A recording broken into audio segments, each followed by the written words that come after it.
안녕하세요. 최승윤 작가입니다. 최근에 갤러리 K가 한 1,000억 원대 사기 혐의에 휩싸였다고 하고 대표는 잠적했다라고 하는 뉴스들이 나오고 있는데요. 사실 이 한 3, 4년 전쯤부터 이 미술 시장이 굉장히 좀 호황이 생기면서 NFT도 엄청난 거품이 생겨났었고, 그러면서 핀테크, 아트테크, 핀테크 뭐 이런 기업들이 우후죽순으로 많이 생겨났었습니다. 그 와중에 뭐 여기 뉴스에서는 업계 1위라고 하는데, 그냥 그런 우후죽순으로 생겨난 여러 가지 기업들 중에서는 뭐 가장 살아남은 기업 중에 하나다라고 볼 수 있을 것 같고, 그리고 뭐 NFT나 그런 거를 위주로 하는 데들이 있지만 갤러리 K 같은 경우에는 원화를 위주로 했었기 때문에 뭐 조금 어떻게 보면 조금 늦게 터지지 않았나라는 생각도 있는데요. 뭐 예를 들어서 가장 쉬운 거는 원화를 끌어들이는 게 아니라 코인으로 만들어 가지고 핀테크를 한다 그래 가지고 막 이것저것 하는, 그런 것들이 굉장히 많았었죠. 그래서 이때 뭐 박규리 씨도 같이 어, 엮여 있었던 적도 있었고요. 그러니까 미술을 조금이라도 아는 사람들이라면은 굉장히 다 꺼려했던 아트테크랑 핀테크였습니다. 그래서 오늘은 이러한 것들이 어떤 문제점들 구조적으로 가지고 있는지에 대해서 제가 좀 말씀을 드리려고 해요. 예전에 제가 제 채널에서도 이런 아트 핀테크가 왜 애초에 사업 자체가 안 되는 건지 또 설명을 한 적이 있는데요. 거기다가 플러스로 해서 이런 갤러리 K나 아니면은 그거를 따라한 그런 업체들의 애초에 구조적인 문제점들에 대해서 제가 좀 말씀을 드리려고 합니다. 그러니까 이거를 제가 그 전에 사실 말씀드리지 않은 거는, 일단은 유명 연예인이 광고를 하고 있기도 하고 그런 얘기를 했다가 제가 뭔가 불이익을 당할 수도 있잖아요. 거긴 뭐 어쨌든 기업이고 하기 때문에 제가 거기를 100%할 수는 없는 거기 때문에 조금이라도 말을 잘못했다가는 문제가 생길 수도 있으니까. 근데 갤러리 K하고 저도 미팅을 해봤습니다.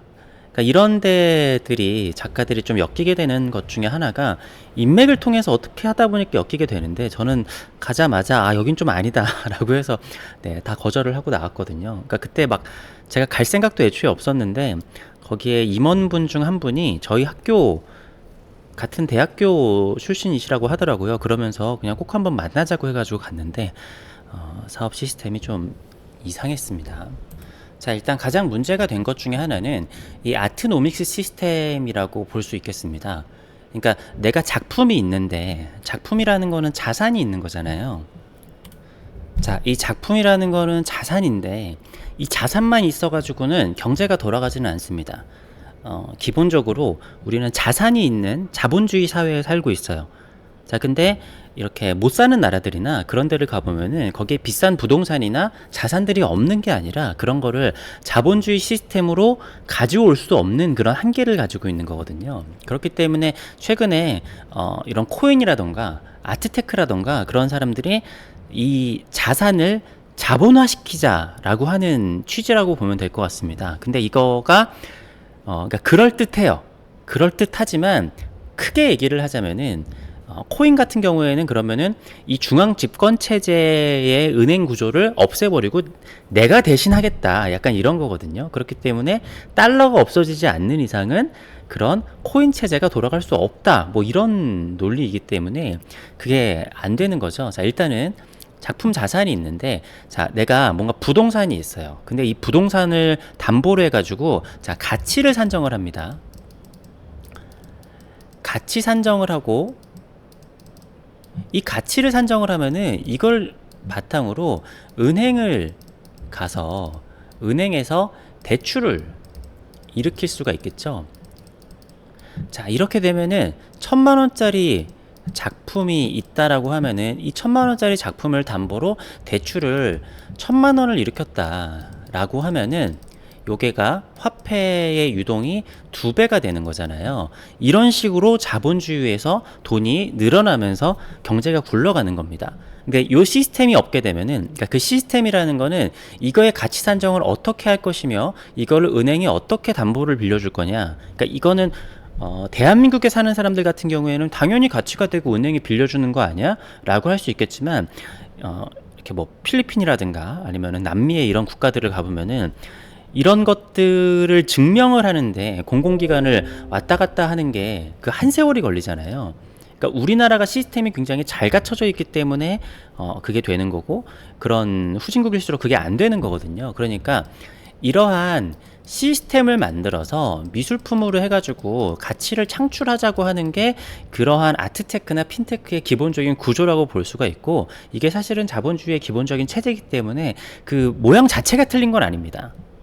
그래서 이 갤러리 K를 홍보하는 그런 영상들을 보면은 은행이 껴있죠. 네, 은행이 껴있는데 물론 더 복잡한 얘기가 있기는 하겠지만 제가 아까 말씀드린 그런 구조랑 비슷한 구조라고 볼 수가 있겠습니다. 자, 그럼 여기서 어떠한 게 문제가 되는 거냐? 자, 뉴스에서는 이게 폰지 사기와 비슷하다라는 이야기를 하고 있어요. 자, 근데 폰지 사기와 유동성 증가는 사실은 한 끗 차이로 다르다라고 볼 수도 있습니다. 그러니까 최근에 건도형 같은 그런 루나 사태들을 보면은 그 사람들이 조금 억울해하는 게, 우리가 하고 있는 것과 중앙은행이 뭐가 다르냐. 그러니까 결국에는 돈을 계속 찍어내고 통화량이 지속적으로 늘어날 수만 있으면은 이 폰지 사기는 언제든지 덮여질 수도 있는 거거든요. 그러니까 국민연금이나 뭐 이렇게 중앙은행이나 다 폰지 사기 아니냐, 이런 얘기들을 하는 건데요. 자, 중요한 건 뭐냐면은 갤러리 K에서 얘기하고 있는, 자, 국내 미술품의 10년 수익률이 24%가 된다라는 이야기를 하고 있습니다. 세계 미술품의 20년 수익률이 이건데, 자, 이 24%라는 근거가 어디서 나왔는지가 사실은 가장 큰 문제인 겁니다. 자, 우리가 조금만 생각을 해보면은 어떤 작가는 1년만 해도 가격이 10배가 오를 수도 있고, 어떤 작가는 수십 년이 지나도 작품 가격이 하나도 오르지 않을 수도 있어요. 그러니까 평균을 내면은 그렇다라는 거지, 누군가는 이 격차가 엄청나게 크잖아요. 거의 99%의 작가의 작품은 평가를 못 받는 게 현실이고, 사실 상위 1%의 작가들과의 괴리가 엄청나게 크단 말이에요. 그럼 이 24%를 지킬 수만 있다라면은 이 폰지적인 시스템이 돌아갈 수 있을 텐데 그럴 수 없잖아요. 그래서 갤러리 K나 이런 핀테크, 마트테크에서는 비슷한 거를 하게 되는데, 자, 여기서 우리가 엄선한 작가들만 선정을 하겠다. 자, 이 영상을 보면은 한국미술협회 소속 작가만을 엄선하여 선발합니다, 이런 이야기가 되어 있는데, 그러니까 어딘가에서 엄선하고 어딘가에서 인정을 받은 작가들이기 때문에 이 평균 상승률 이상을 보장을 할 수 있다라는 얘기를 하는데, 이거는 정말 미술을 조금만 아시는 분들이라고 하면 불가능한 이야기를 전제로 하고 있다라는 거는 여러분도 다 아실 수 있을 겁니다. 그러니까 제도권과 시스템이 가지고 있는 그런 증권 기업들이나 이런 상장 기업들조차도 불가능한 얘기를 여기서 하고 있는 거예요. 그러니까 한국미술협회에 등록됐다고 해서 이 작가의 작품이 최소 어느 정도는 상승할 거다라는 거를 보장할 수 없거든요. 자, 그런데 여기다가 이런 데들은 한 가지를 더 장치를 마련을 합니다. 자, 우리가 그 작품들을 재매입을 언제나 보장하겠다라는 게 가장 중요합니다. 자, 이 뉴스의 투자자를 보면은 이것을 매입한다라는 조건이 있다, 원금이 보장된다라고 되어 있는데, 뭐 자세한 약간은 뭐 읽어봐야겠지만 대부분의 사람들은 그렇게 생각할 거예요. 최소한 손해를 보지 않는다. 어떠한 경우에도 최소 당신이 산 가격에는 우리가 매입을 해주겠다, 이러한 얘기가 있는 거죠. 그러면서 제가 그 자료는 홈페이지에 작가분들의 얼굴이 나와 있기 때문에 보여드릴 수 없는데, 뭐 이 작가의 작품이 얼마나 올렸다라는 이야기를 합니다. 자, 근데 여기서 중요한 거는 뭐냐면요. 자, 이러한 선순환이 실제로 미술시장에서 이루어지면은 가능할 수 있어요. 자, 핀테크나 아트테크나 이런 것들이 뭐 피카소라던가 고흐 작품이라던가 그런 거라면은 가능할 수도 있어요. 자, 하지만 이 사람들은 여기서 어떤 거를 했냐면은, 자, 물론 갤러리 K에도 좋은 작가분들도 계실 거고, 뭐 제가 잘 모르지만 굉장히 인정받는 작가분들도 계실 거지만, 현재 약간 뭐랄까 상업미술 시장에서 있는 작가분들하고는 좀 거리가 있는 작가분들도 꽤 있습니다. 근데 가격이 사실은 약간 어떻게 보면 터무니없이 높은 분들도 계시거든요. 자, 그러면은 실제 미술 생태계가 있어요. 뭐 저나 아니면은 뭐 외국이나 이런 데에 절대적으로 존재를 하는 그 미술 생태계 안에서의 가격 격차가 있고, 그 안에서 무조건 앞으로 전망이 좋은 작가들만 모아서 갤러리 K가 했다라고 하면 모르겠는데, 요 갤러리 K나 아니면 이런 아트테크의 문제점은 이 생태계를 자기들 안에서만 구축을 한 거예요. 나만의 생태계를 구축을 한 겁니다. 이 얘기가 뭐냐면은 가격 조정을 마음대로 할 수 있다라는 겁니다. 그러니까 이 상태, 갤러리 아트테크 안에서만 선순환되는 구조이기 때문에 요 가격 조정을 마음대로 할 수 있는 거예요. 자, 여기부터 약간은 다른 갤러리랑 조금 다른 그런 구조가 있을 수가 있는데요. 요것도 작가마다 다를 수도 있고 업체마다 다를 수도 있을 텐데, 호당 10만원 작가가 있다라고 해봅시다. 그렇게 되면은 5대5로 나누잖아요. 5대5로 나누게 되면은 작가가 받는 돈은, 작가 돈이 5만원으로 되겠죠. 근데 여기서 어떤 식으로 하게 되냐면은, 작품이 팔리면은 작가에게 5만원을 줍니다. 근데 이 작가의 작품을 호당 20만원에 팔아요. 자, 이렇게 되면은 작품이 그냥 100만원짜리가 팔렸다라고 하면은, 이 사람은, 작가는 25만원을 받는데 그 전까지는 50만원을 받았던 거예요. 근데 갤러리 입장에서 이렇게 제안을 하는 거죠. 어차피 받는 돈은 똑같지 않냐. 그러니까 이게 아다르고 어다르고 할 수가 있는데, 이게 또 불가능한 얘기는 아니거든요. 예를 들어서 갤러리에서 작품을 미리 샀어요. 미리 산 다음에 팔게 되면은 사실 어떻게 보면 이게 더 맞는 구조일 수도 있거든요. 그러면은 네가 이 정도 호당 가격을 제시한다고 했었을 때 우리는 그거에 맞게 금액을 주겠다 라고 하는데, 이건 이제 내 거니까 이거를 2배 가격에 팔겠다 라는 논리랑 맞는 건데, 이게 약간 아다르고 어다르다고 할 수 있겠지만 사는 사람은 그걸 모르는 거죠. 더 문제는 뭐냐면은, 사는 사람들도 애초에 신경 쓰지도 않습니다. 왜 이걸 신경 쓰지 않냐? 그러니까 재매입이 보장되어 있으니까. 그러니까 요 그림을요, 자, 중요한 건 뭐냐면은, 저 사람들이 피해자라고 하잖아요. 그러니까 이 작가의 작품을 사서, 사실은 이 갤러리나 회사가 망했다고 하더라도 우리도 마찬가지예요. 내가 어떤 갤러리에서 그림을 샀는데 이 갤러리가 망했어요. 그건 상관없어요. 어차피 나는 그 작가의 작품을 산 거니까 다른 갤러리나 다른 2차 시장에 팔면 되거든요. 근데 이게 그냥 비약적으로 생각을 해서, 이 실물 시장에서 아예 거래가 안 되거나, 아니면 실물 시장에서는 사실 뭐 호당 10만원의 거래가 되어야 될 작품이 여기서는 20만원의 거래가 됐으니까 어차피 다른 갤러리에다가 팔아가지고는 이게 팔리지가 않는다라는 거죠. 그러니까 어차피 갤러리 K에서 이 작품을 산 사람들은 갤러리 K에만 이 작품을 팔 수 있다라는 거예요. 그러니까 제가 아까 말씀드린 이 안의 생태계만 구축이 됐다라고 하는 이유가, 이거를 사고 파는 행위가 어차피 이 생태계 밖에서는 불가능하다라는 얘기예요. 물론 이 안에서도 그게 가능한 작가님들도 있을 수도 있을 겁니다. 그러니까 애초에 그 모든 가치라는 것 자체를, 가치 산정을 갤러리가 했잖아요. 그러니까 우리가 그 가치, 이 작가들은 가치가 있는 작가고, 왜 가치가 있느냐? 그거는 당연히 우리가 이거를 그 가격에 매입을 할 수 있기 때문인 것이다 라고 하는 건데, 아까 폰지 얘기를 드린 이유가, 이 생태계에서 여기다 돈을 빼는 사람들이 없이 돈을 집어넣는 사람들만 있으면은 이게 가능합니다. 그런데 요즘에 미술시장이나 여러가지 경기시장이 안 좋아지니까 이거를 팔려고 하는 사람들이 더 많이 나타났다.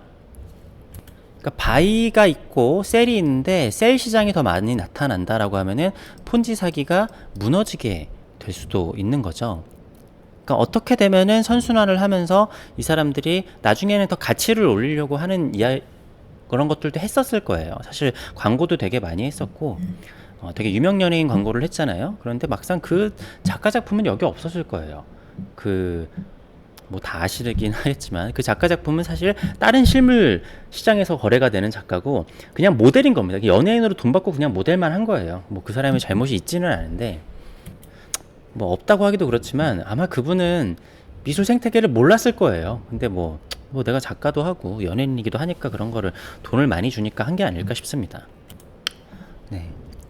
뭐 이야기가 좀 이해가 되셨을지 모르겠습니다. 물론 요거는 제가 그냥 아는 거고, 뭐 그런데 작가마다 조건이 달랐을 수는 있어요. 근데 아무튼 이런 식으로 해서 여기 작가들도 내 작품이 얼마에 팔리는데 나는 실제로 얼마를 받는데 그걸 잘 몰랐을 수도 있는데, 아마 초반에는 알았는데 나중에는 가격이 변동이 있다고 해도 그 조정폭이 작가에게 다 돌아갔는지 어땠는지는 모르겠어요. 근데 어쨌든 간에 이 작품의 가격 자체가 이 갤러리 요 안에서만 통용이 되는 거고, 올리는 것도 사실은 맘대로 올렸다. 근데 애초에 이 작가들에게 계약을 하고 작품을 판매를 하는 것 자체도 가격 자체가 엄청 기존의 갤러리들에 비해서 2배 이상 뻥튀기 돼서, 그러니까 그럴 수도 있고 아닐 수도 있어요. 제가 모든 사례를 알 수는 없기 때문에. 근데 제가 알기로는 그냥 그게 기본으로 시작한 걸로 알고 있습니다. 그렇게 됐기 때문에 애초에 그 가치 산정이 안 된다라는 거죠. 그러니까 보통 문제에서 내가 갤러리에서 어떤 작품을 샀건 갤러리가 망하는 게 상관이 없는데, 그거는 요 문구가 제일 중요하다라는 거예요. 우리가 재매입을 보장을 했다. 그러니까 사실은 다른 데서 이 가격에 팔리지 않는 작품임에도 여기를 산 거죠. 그렇기 때문에 사실은 미술을 조금이라도 아는 사람이라고 하면은 사실 여기서 이렇게 작품을 할 수 없었던 거죠. 그러니까 애초에, 그러니까 이건 컬렉팅이 아니라 그냥 돈을 보고 배당 투자를 한 것이나 마찬가지라는 거예요. 그러니까 이게 지금 뭐 컬렉팅을 주선하고 누가 컬렉팅을 했다라는 관점이 아니라는 거죠. 네. 물론 거기에 좋은 작가분들도 있기 때문에 사실 그 작품을 가지고 있으면은 나중에 그 가치가 뭐 있을 수도 있을 거라고 생각은 합니다. 근데 몇몇 작가분들의 작품은 사실은 시장에서 절대로 거래가 될 수 없는 가격으로 되어 있는 것들이 많기 때문에, 제가 옛날에 몇 년 전에 가봤을 때보다도 지금 작품의 가격들이 뻥튀기가 많이 되어 있는 것 같다라는 생각이 좀 들더라고요. 그러니까 요 구조 자체가 문제가 있다라고 하기에는 조금 어려울 수도 있는데, 그렇지만 그러면 이 가치 산정을 어떤 식으로 할 것이냐라고 하는 게 가장 큰 문제인데, 그거를 이쪽에서 보장을 해줬다. 그래서 이게 무제한으로 커졌으면 문제가 없었을 수도 있는데, 이게 한계가 있기 때문에 지금 이러한 사단이 난 거고 그런 게 아닐까라는 생각을 합니다. 그래서 이런 데들을 보면은 뭔가 좀 뭘 했다 막 뭐 엄청난 거를 한 것처럼 되게 많이 해요. 또 연예인들도 많이 이렇게 불러서 뭔가를 하기도 하는데, 뭐 이런 거에 현혹되시는 분들이 없었으면 좋겠다라는 생각이 듭니다. 그리고 여기 이제 들어가면은 여기 안에 이런 게 있어요. 여기 보면은 인수합병 등을 통해서 뭐 어떻게 할 거고, 그래서 뭐 여러 가지 해가지고 이거를 1,000억 원 이상의 자금을 조달할 계획을 가지고 있고 성공적인 M&A를 위해서 이렇게 한다라고 하는데, 글쎄요, 저는 이게 가능성이 좀 없는 얘기라고 좀 생각이 드는 것 같습니다. 네, 그냥 이거 부채를 끌어안는 것이고, 사실 우리나라에서 1등을 하는 아트 기업, 뭐 가나라던가 현대 같은 데도 절대로 이거를 인수할 수 없는 것이기 때문에 어떻게 자금 조달을 한다라는 건지는 잘 모르겠습니다. 뭐 여러 가지가 있는데, 어쨌든 제가 본 이런 요즘에 뉴스에서 문제가 되는 이런 사례를 말씀을 드렸습니다. 좀 조심스러운 얘기기는 한데, 네, 그래도 뭐 뉴스에 터진 얘기니까 그냥 제가 아는 한도 내에서 말씀을 드렸습니다. 이제 요런 거, 그러니까 아트테크, 제가 오늘 조각 투자나 막 이런 거에 대해서 말씀 안 드렸는데, 그냥 안 하는 게 좋다고 보시면 돼요. 그러니까 제가 한 조금씩만 설명드리면 다 이해할 수 있는, 안 하면 되는 건데 그냥 안 하셨으면 좋겠습니다. 네. 작품은 그냥 원화를 마음에 드는 작품을 사셔서 그냥 계속 가지고 있으시면 돼요. 네. 사실 미술 투자는 엄청나게 쉽습니다. 엄청 쉬워요. 엄청 쉬운데 참 이런 거에 빠져들지 않으셨으면 좋겠습니다. 감사합니다.